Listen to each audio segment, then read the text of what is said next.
Les troubles du spectre de l'autisme est un trouble du développement cérébral d'origine multifactorielle avec des facteurs de risque polygéniques et des facteurs de risque environnementaux. Il s'agit d'un trouble qui est souvent diagnostiqué à l'enfance, mais en réalité c'est un trouble qui est chronique, qui accompagne la personne pendant toute sa vie et qui se décline avec différentes caractéristiques.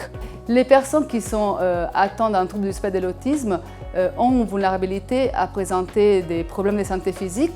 Certains problèmes de santé physique sont associés à la cause même du trouble du spectre de l'autisme, comme dans certains syndromes génétiques qui sont souvent associés à l'autisme, comme les syndromes d'X fragile. Parfois des problèmes de santé qui sont simples, comme de la constipation, du reflux gastro-œsophagien, d'autres problèmes allergiques ou des problèmes au niveau ORL.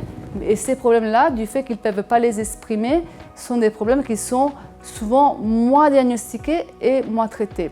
Et donc, c'est des enfants et des adultes qui peuvent aussi présenter en comorbidité une cumulation d'autres troubles du neurodéveloppement à type de déficience intellectuelle, troubles de déficit de l'attention avec hyperactivité, peuvent aussi avoir une vulnérabilité à présenter d'autres difficultés psychiatriques qui peuvent s'ajouter dans leur parcours de vie. Il n'existe pas déjà de biomarqueurs pour pouvoir poser un diagnostic d'autisme, ce qui fait que le diagnostic d'autisme, il va être purement clinique. Il se base sur les premières années de vie, de développement donc de l'enfant. Et donc cette description, elle va se faire préférentiellement avec ceux qui connaissent le mieux l'enfant. Donc les parents, la famille, l'entourage, et puis après, bien sûr, avec l'enfant ou l'adolescent lui-même. Le diagnostic clinique pose sur deux critères fondamentaux qui sont les anomalies dans la communication de la personne avec le trouble du spectre de l'autisme et aussi les anomalies dans les interactions de la personne qui présente ces troubles.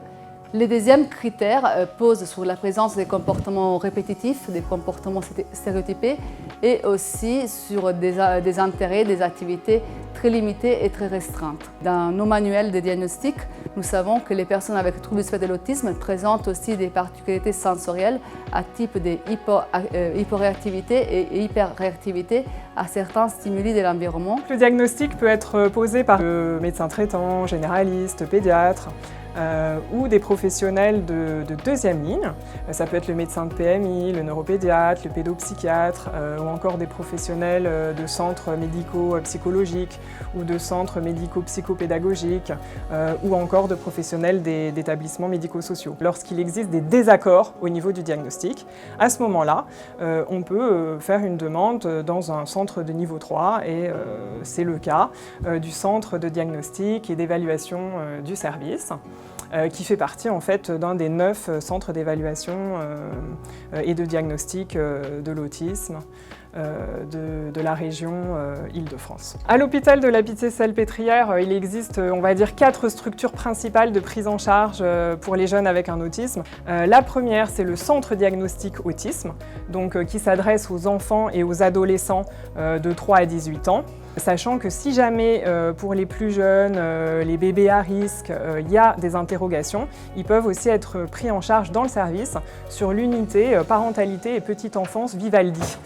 Une deuxième structure, c'est l'hôpital de jour pour enfants autistes, qui s'adresse à des enfants entre 3 et 12 ans et qui a l'intérêt de proposer également une scolarité adaptée sur place dans le centre scolaire du service. La troisième structure, c'est des consultations expertes au centre référent maladies rares à expression psychiatrique du service, centre référent coordonnateur psy-rare. Et la quatrième structure, c'est l'unité d'hospitalisation temps plein de l'USIDATU. Là, pour le coup, qui s'adresse vraiment aux patients qui présentent une situation très aigu, avec un état de décompensation sur le plan cognitif et comportemental. Pour bénéficier de conseils et d'informations en santé, consultez la chaîne YouTube de la PHP.